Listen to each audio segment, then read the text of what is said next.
When she found an archaeologist in Ray's family, her heart raced wildly, filling her with excitement for the future. Useless dream world items should burn, like Livy's artifacts. Seeing her anger, Ray frantically sought solutions.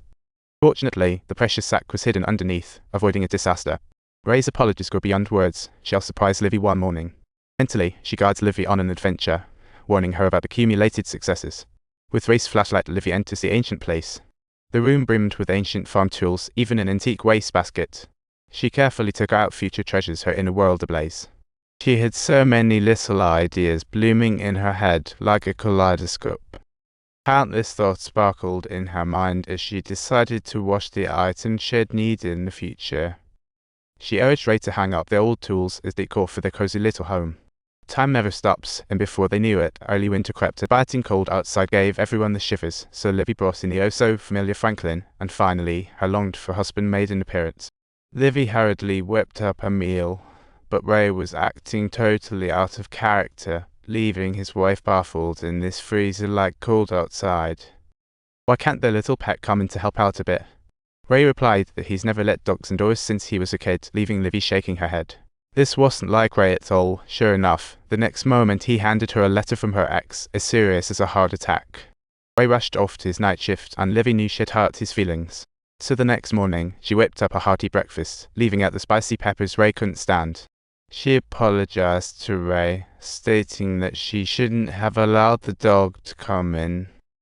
If Ray had been there, the dog would have been perfectly safe.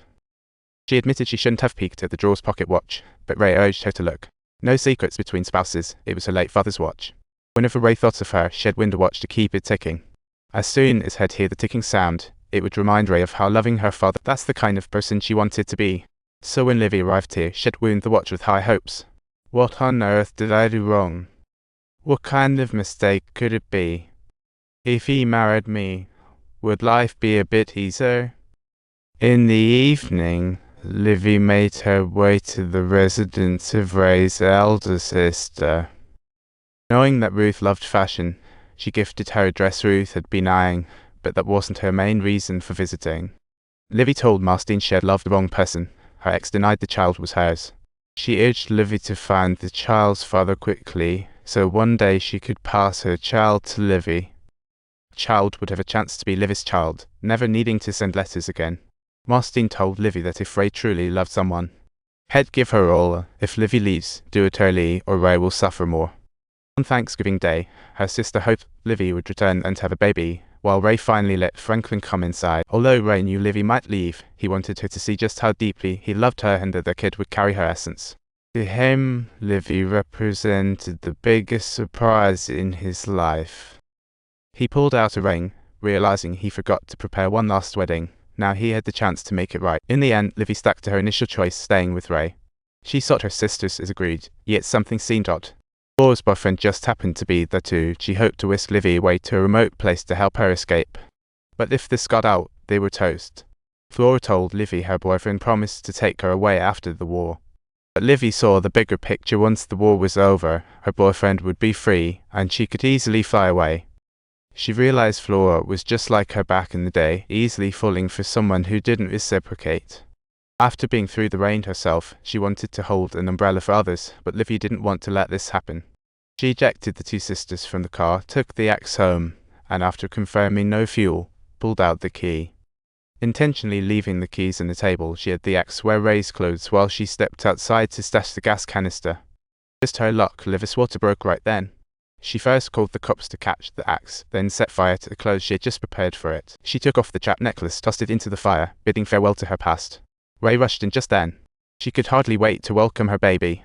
Amid Marstine's anxious waiting, the baby's cries filled the air, and Ray looked at the little life with all the love in his heart. She softly hummed a gentle lullaby, and Livy watched Ray, observing his father in that moment. In that moment, Livy truly forgave herself. As winter turned to spring, the riverbank blossomed and the skies brightened. Hand in hand with Ray, cradling their little one, they strolled along the muddy path. They head to their world, stepping into a happy life. The film ends as Ray showers Livy with lost love. First, Livy resisted, ignoring this man, but Ray won her over with tenderness. The ordinary days are just that ordinary, filled with regular folks and their everyday affairs. Time flows like an ink painting, like a poem warming everyone slowly. This quiet love, though humble, will never dry up in the sun or rain, flowing gently below the shade of trees, integrating into the river of time. This love may go unnoticed at first, yet grows more precious with depth, like Livy secretly checking Ray's drawer. This symbolized that Livy hid her secrets, yet when Ray found out, he didn't blame her, he instead encouraged her to take a peek. If you are loving this story, don't forget to subscribe to our channel for more wonderful content coming your way.